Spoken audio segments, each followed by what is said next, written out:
Belly fat is something that all of us want to reduce, whether we have a full beer belly or just that last bit of stubborn fat covering the lower abs. Having a more defined midsection is always a plus since it makes you look more fit, attractive, and healthier. But unfortunately, regardless of if you're trying to get ready for a beach vacation or you're simply aiming to boost your confidence, the path towards a slimmer waistline can definitely feel like an uphill battle where you have to fight for every inch you lose, but the second you break your diet, all that fat comes right back on seemingly overnight. So today I want to give you guys actionable tips that you can use to start losing that belly fat for good. And the first one is for those of you who don't want to count calories, don't want to obsess about meal prep, and want a very simple, straightforward way to quickly start burning away that excess belly fat, which is to combine fasting with single ingredient natural foods. This is the simplest way to get the job done. You either have 1 or 2 meals a day and you fill those meals with single ingredient foods that either grow out of the ground or walk on the ground. That's it. With this strategy, you can eat until you're full without worrying about eating too much because real natural foods that you won't find in a pretty little box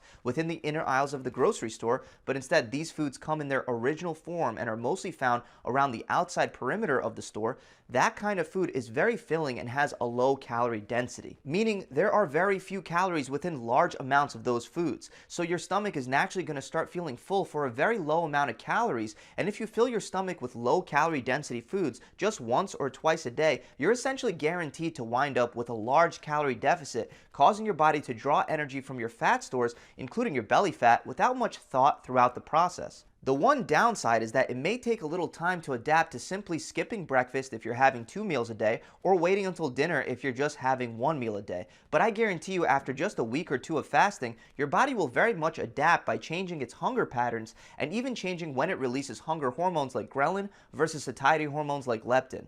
This brings me to the next tip to make this kind of diet or almost any kind of fat loss calorie deficit plan work optimally. You need to prioritize protein.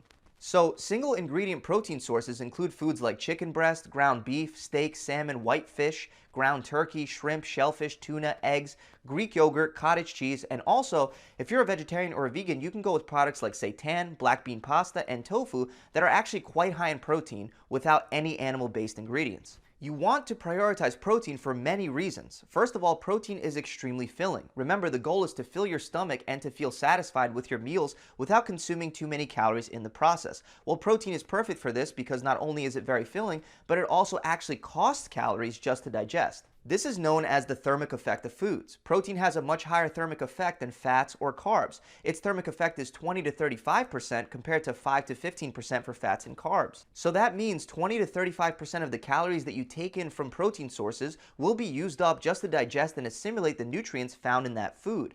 On top of all that, protein also helps you build and maintain muscle as long as you're getting at least 0.73 grams of protein per pound of body weight per day, which for most men will work out to about 1 to 2 pounds of animal-based protein sources per day. And that's another tip. Base your workouts around the purpose of building muscle rather than burning fat. I know it's counterintuitive, but your muscles are metabolically active tissues that require substantial amounts of energy to maintain. This forces your body to burn more calories even at rest. So you should be performing strength-based exercises like deadlifts, squats, bench presses, pull-ups, and rows with an average of 6 to 10 reps per set while using heavy weight. And your goal should be to continuously up that weight. As you do this over time, your muscle fibers will undergo microscopic tears, and that will trigger repair and growth over and over again. This process is known as muscle protein synthesis, which itself requires energy and triggers an elevated metabolic rate, allowing you to continue burning more calories even after you're done exercising. On top of all that, increased muscle mass will amplify insulin sensitivity, leading to better glucose regulation and minimizing fat storage. This is a big one that most people don't talk about and don't understand. Muscle literally helps you stay lean, and if your muscles are underdeveloped, you're always going to find it much harder to keep the belly fat off. To better illustrate this, understand that your muscles fill up with glycogen, which is essentially sugar or carbohydrates that have been stored within your muscles to provide energy for them to contract and work. When you lift heavy weights, you deplete a lot of that glycogen. So when you eat, let's say, a bunch of fruits and other healthy carbohydrates, the glucose that those carbs are broken down into can now be stored within those glycogen-depleted muscles.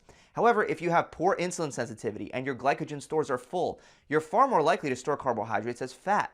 Essentially, you can eat more carbohydrates by building more muscle and by engaging in strength-based workouts without having those carbohydrates spill over into your fat stores. So rather than fixating solely on cardio workouts, prioritizing strength training stands as an evidence-based approach to not only sculpt your physique, but to also make the process a more efficient and sustainable way to lose and keep the belly fat off. Going back to your diet, another thing to prioritize is fruits and vegetables. If you eat 1 or 2 meals a day and you just eat protein, fruits, and vegetables, it's a matter of time until your belly fat is completely gone. When you eat your meals, I recommend eating the protein and vegetables first because they tend to be less enjoyable than the fruits. Fruits are naturally sweet, and if you have a sweet tooth, you can eat a lot of fruit in a short amount of time and take in a relatively high amount of glucose, which, like I already mentioned, can spill over into fat storage. By starting your meal with filling vegetables and protein sources, you're going to crave significantly less fruit afterwards. While some fruits are higher in calories than others, some of the lowest calorie fruits that are also very filling and highly nutritious include strawberries, blackberries, raspberries, watermelon, and apples.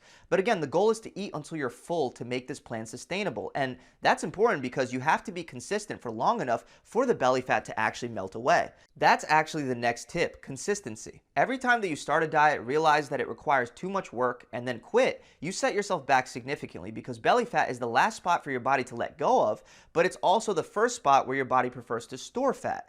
This is why I recommend that you eat fewer times per day rather than the mainstream's recommendation to eat 5 or 6 small meals a day. There's less thinking, less prepping, less stressing, and less room for error. By sticking to single ingredient foods, you can eat large meals until your stomach is full so you don't have to feel deprived, making the plan more sustainable. Most people will tell you to control and micromanage your portions, but with the strategy I'm talking about today, you can eat until you're full. By not having to count your calories, you actually have a ton more freedom and far less stress. Your body will also feel significantly better sticking mostly to real single ingredient sources of protein, fruits, and vegetables. This is because these foods are packed with nutrients, and a diet that makes you feel better is far easier to stick to. But the only way you're going to stick to this plan is if you actually enjoy the meals that you're eating, which is why the next tip is to definitely include carbs and fats within reasonable amounts. So we haven't talked much about fats or carbs aside from fruits. Now, I don't want you to worry at all about protein sources that are high in fat like steak and salmon. Just count that towards the pound to 2 pounds of protein that you need to eat per day. When I'm talking about fats that make your meals more enjoyable, I'm mostly referring to butter and oils, which are very calorically dense. But you should add enough fat to make your meals actually taste good, since the meals themselves will be relatively low in calories as it is, and you'll be eating these meals infrequently. Typically 1 to 3 tablespoons of oil in the form of butter, avocado oil, olive oil, or coconut oil should be totally fine within one meal. Combine that with tasty all-purpose seasonings like adobo, and you can make some really delicious high-protein, high-vegetable-based meals.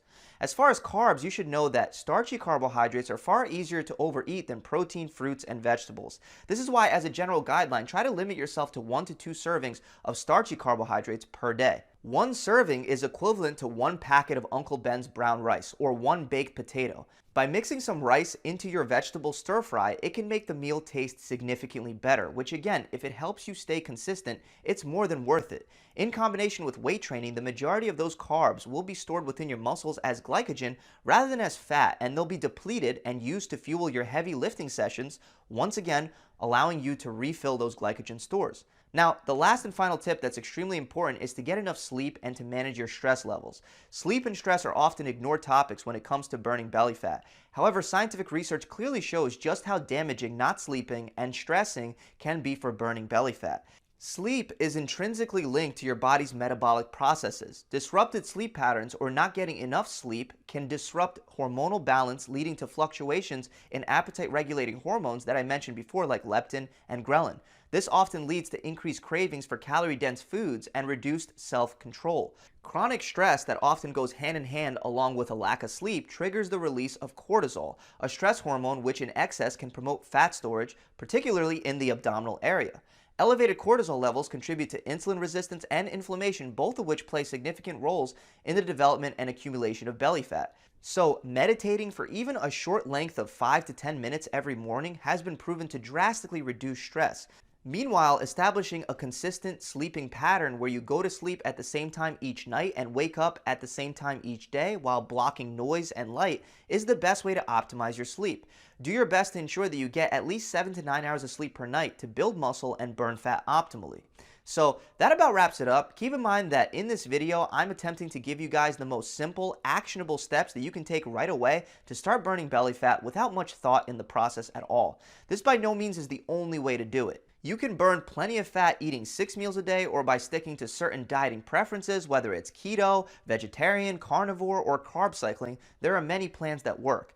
If you want a more personalized approach, try my free 6-week shred, where you'll get a meal plan based on your preferences, a workout plan designed to help you build muscle while burning fat, a recipe book to give you lots of variety, and of course a coach to guide you through the entire process.